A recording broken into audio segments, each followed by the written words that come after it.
Interlude, the Convocation. A small sign in the hotel lobby announced that the Washington room was taken that night by a private function, although there was no information as to what kind of function this might be. Truthfully, if you were to look at the inhabitants of the Washington room that night, you would have no clearer idea of what was happening. Although a rapid glance would tell you that there were no women in there. They were all men, that much was clear. And they sat at round dinner tables and they were finishing their dessert. There were about 100 of them, all in sober black suits, but the suits were all they had in common. They had white hair, or dark hair, or fair hair, or red hair, or no hair at all. They had friendly faces or unfriendly, helpful or sullen, open or secretive, brutish or sensitive. The majority of them were pink-skinned, but there were black-skinned men and brown-skinned. They were European, African, Indian, Chinese, South American, Filipino, American. They all spoke English when they talked to each other or to the waiters, but the accents were as diverse as the gentlemen. They came from all across Europe and from all over the world. The men in black suits sat around their tables, while up on a platform one of their number, a wide, cheery man dressed in a morning suit, as if he'd just come from a wedding, was announcing, "Good deeds done." Children from poor places had been taken on exotic holidays.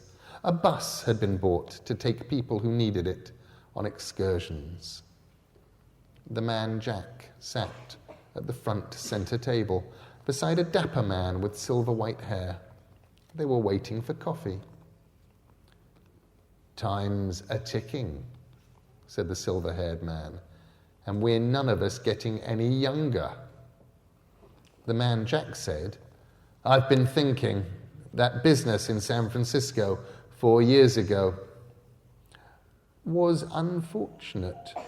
But like the flowers that bloom in the spring, tra-la, absolutely nothing to do with the case. You failed, Jack.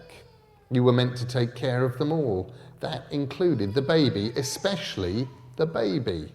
Nearly only counts in horseshoes and hand grenades." A waiter in a white jacket poured coffee for each of the men at the table. A small man with a pencil-thin black moustache, a tall blonde man, good-looking enough to be a film star or a model, and a dark-skinned man with a huge head who glared out at the world like an angry bull. These men were making a point of not listening to Jack's conversation, and instead were paying attention to the speaker, even clapping from time to time. The silver-haired man added several heaped spoonfuls of sugar to his coffee, stirred it briskly. 10 years, he said. Time and tide wait for no man. The babe will soon be grown, and what then?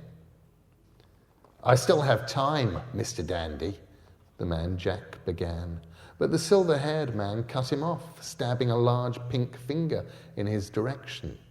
"You had time. Now you just have a deadline. Now you've got to get smart. We can't cut you any slack, not anymore. Sick of waiting we are, every man Jack of us." The man Jack nodded curtly. "I have leads to follow," he said. The silver-haired man slurped his black coffee. "Really?"